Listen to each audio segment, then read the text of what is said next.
Hey, be a squid and subscribe to my mediocrity. How's it going, my squids? Today we're gonna have a little discussion about Star Wars: The Old Republic in 2019. So I've been playing this game for roughly about a week and a half now, or probably more than that actually. I've spent way too much money on this fucking game, as well as too much time. So I'm gonna talk about it from the pros and con aspects to free to play, to actual being a member and spending money on it and all this other stuff. So let's go over my experiences. Well, actually, before I do that, let me just direct you right now. If you guys go in the link in the description, there's a channel in there called Sotorista, I think is her name. She is absolutely wonderful. I have watched every single one of her videos just so I can learn about this game. I was so lost when it came to this game, and she literally went through everything, and just like all her videos taught me everything I fucking needed to know about the damn game. So if you guys want a better video than this, because this is honestly going to be jokes and bullshit, but anyway, go check her out. She's wonderful. She has a great channel completely dedicated to Star Wars: The Old Republic. So yeah, go check her out. But anyway, let's move on. So the pros to being a free-to-play account is, well, the only one realistically is the fact that you don't actually have to pay any fucking money. It's a really great game. So there you go. As far as the cons go, it's pretty much the pay to convenience thing. It's not pay to win. I need to correct people, because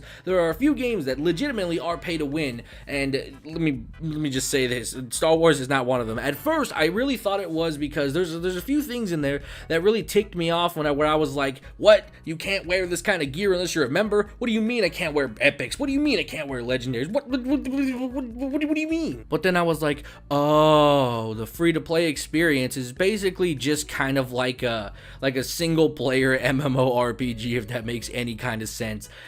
I think the free-to-play experience is based solely around single-player, while you have other options for multiplayer content. I believe the single-player is where it's going to shine. If you guys are just looking for a story mode that is actually really fucking good, then the single-player and the free version is going to satisfy you very much, because that was probably the main thing I enjoyed the most about Star Wars: The Old Republic. Even before I became a member, I was so enveloped by just the content that was there. Like, when you first, I played a Sith, right out the gate I was a sorcerer, and then you have this little asshole bumping you in the shoulder, talking all that stuff and that smack talking, calling you a slave, and this guy's gonna be the new apprentice, you're just a slave. Then you get the satisfaction, and you're like, I was waiting for it. And it's just, I got so caught up. I don't even know what happened. I found myself 7 hours later, fucking dirty boxers, no shower, and I'm like, oh crap, I gotta get my life together. This isn't it, chief. So in terms of free to play experience, yes, 1,000 times yes. There is absolutely no reason that you can't at least get into the game and have some fun with it. Obviously, you're gonna have some inconveniences, like not being able to wear purple gear, or not being able to do certain levels of content and whatnot. But I think overall, for you starting out and seeing if you enjoy the game, it gives you a lot of room to actually get into it and make that decision if you want to drop $15. And if you choose to drop that $15, you get all the expansions, and mind you get all of them basically for $15. And if you stop becoming a member, for whatever reason, maybe you don't have the money or you just don't care to pay anymore, you keep those expansions. So it's pretty much like a one-time payment for all the content, but you do need the membership for other features and whatnot. But overall, for $15 for all the expansions, that is 50 times cheaper than World of Warcraft. So just, I can't help but say, yo, $15, if you got it, spend it. If you like the game and you got it, spend it. That's better, more accurate, realistically. So as far as free to play, I'm gonna give it 2 thumbs up. Absolutely do it, boys. Now let's go ahead and move on over to the pay to win content, or pay for convenience content. I should say that, not pay to win. So when it comes to paying for Star Wars: The Old Republic, the idea for this one is adding pretty much the full MMORPG experience. You get multiple different stories, multiple expansions, you get a variety of dungeons, PvP, you get to wear the dank Kush gear. It's so good, boys. You get so many different things. And yes, I know $15 a month, maybe that's a little steep for somebody, maybe that's unnecessary, maybe people can't afford that sort of thing, but listen, bro, I'm just saying it, from the free to play to the transition to that, your life will be utterly changed forever. That's like going from straight up peasant to baller status in a 0 to 10 ratio. You are literally going from peasant to, you're somehow living in a castle somewhere. Like that's the legitimate feeling of going to a member status. It's crazy. The leveling becomes so much faster, and just as a thing, that shouldn't necessarily be a selling point, but I just want to say the leveling, I think that the slower it is, I think the better the experience. The game has been properly balanced over the years to where things become more of a steady pace, and it's not so much of, oh, okay, I need to be a certain level to go over here, or I need to be a certain level to do this. No, it's pretty steady out, and everything kind of scales. So if you go to a lower level, you're in your higher level, you'll scale down, scale up, yeah, that's how it works. So obviously they've thought of pretty much everything, and they've kept newer players and casual players within mind. So it's not just about being an elitist or anything like that. You actually can be a casual player and get a good experience, whether you're paying or you're just not paying at all. So that's one of the better pluses about this game. Now obviously there are some concerns that I have with the pay content. So some of the things I'm completely against. So like the whole paying to hide your helmet, like really, you guys are trying to squeeze every dime out of me, aren't you, you son of a bitch? What do you fucking, you can either get this feature along with your payment in terms of getting a membership, or you can just buy it on the cartel market for like $5 or some shit. But the fact that it exists, absolutely unacceptable, and BioWare, you should be ashamed of yourself more so than you already are, because we all know Anthem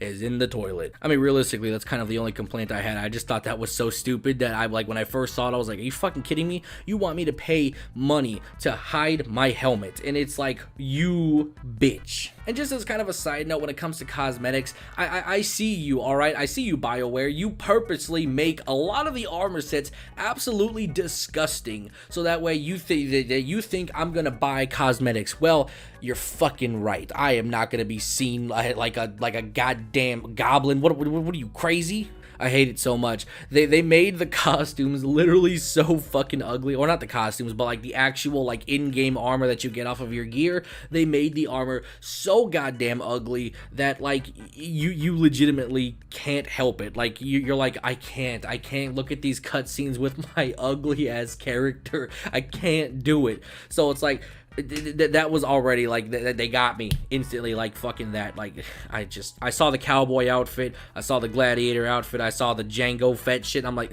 I guess I gotta buy it. So that's just a little bit of a heads up, is that, your characters will look fucking hideous for a while, and if you don't buy the helmet thing and you get an ugly helmet, well, you get to look like an ugly idiot for a lot of the cutscenes. So fair warning, if you really like customization and you want to enjoy the cutscenes a little bit more with customization, you're gonna be lacking in that area unless you pay for a membership and actually, buy some costumes. But hey, it's not all bad. Some of the armor sets do look pretty fucking cool, but for the most part, yeah, it's not great. Now let's talk about the player base. So from what I've experienced, there is actually a plethora of people, whether it be the random ass idiots in the chat, like every MMORPG. Like I don't even know how this happens. Like, how can I play every single MMORPG in existence and there are legit just political idiots everywhere? You got people arguing about Donald Trump, you got people arguing about who killed who, you got people arguing conspiracy theories. I'm not kidding. Like, this is legit, this is real. Like, this happens in every MMORPG, and if you are at that kind of buff out there, you know what I'm talking about. When you sign on to World of Warcraft, you look at the general chat and they're just discussing fucking world nuclear shit. It's like, what the hell is this? Anyway, back on topic, there is a plethora of players, so you're always going to be able to find a group for content. So if you're worrying about, like, hey, if I pay for money, am I going to be able to get into some dungeons? Yes, you are, for sure. I've played literally well over like 70 hours of this game, probably upwards of 100 actually. I don't know. I've lost track of time, to be honest with you. But yes, you can definitely get into dungeons. You've got 8-man operations, you've got flashpoints, which are essentially 5-man dungeons. Operations are 8-man raids. At least that's what I gather from that. But anyway, for the most part, from what I learned from Star Wars Turista, or whatever the hell, I cannot pronounce her name. Anyway, well, from what I've learned from her is that the player base, a lot of the end game rating, like clans and like, guilds, whatever, have kind of died out. But for the most part, you can still pug a group, or you can possibly join a guild that may be trying to get into it or something like that. So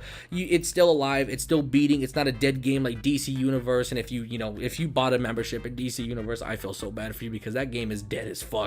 And then now, let's move on to the bread and butter, boys. Let's talk about the combat. So, if you guys are familiar with WoW, I've kind of already said this, it it has this rotation sort of combat style, so you kind of have to learn your class's combination. So maybe you need to apply a certain status effect and then activate it with this ability or something like that, and then maybe your guns, like for example, I play a mercenary and he has to vent his blasters, so I have to manage my blasters. So whenever my rotation gets a little out of hand, I need to vent my blasters, so I have to somehow fit that into my rotation. So I keep my hotkeys like 1 2 3 4, so I start out with 1 2 3 4, however, and then I use my mouse button, so I press my like middle mouse, or I do like shift clicks or something like that. So you're gonna have to learn that sort of aspect. If you guys are unfamiliar with that and you've never played WoW or any other MMO that does that sort of system, it's gonna be a little bit of a learning curve, but it should come pretty naturally as you're playing through the game. One of the things that I'm going to advise that you don't do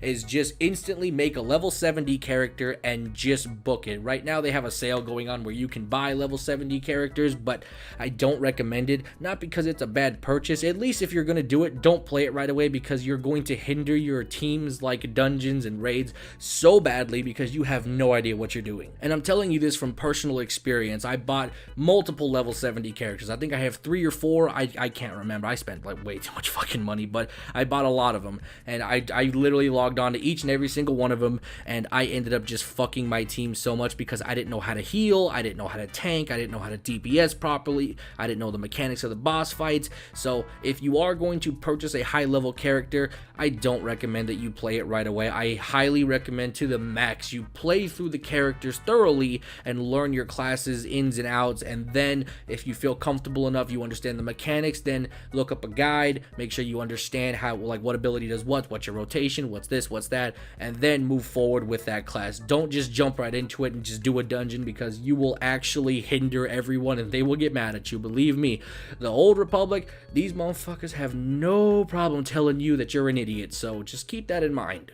So let's go ahead and conclude this video. So should you guys play Star Wars The Old Republic free or pay? Yes and yes. But both of them have a great experience. If you guys are just looking for a single player story that you want to be a part of, make some decisions, play to get some combat going, and just have fun, the free-to-play version has got you covered. If you like the free-to-play version, you want to step up your game, you want to get involved in dungeons, raids, you want to get involved in all this end-game content, then you can pay $15 and get in on that, at least of a one-time fee. And if you want to keep being a member so you can keep leveling classes, you can get an XP bonus as well, and a bunch of other stuff going on, so as well as free cartel coins, I think is what they're called, every month. So you have a variety of options. There is absolutely no reason for you to not play this game free to play, or even just buying out the membership. So 100% double yes, get it, play it, it's fun, it's great. It's also very PC friendly, so you don't need to have a high-end PC either, but obviously you need to have some kind of a decent PC. But overall, it's not too demanding. But anyway, that's it for today's video. Hopefully you guys enjoyed it. I will talk to you guys tomorrow. Bye bye.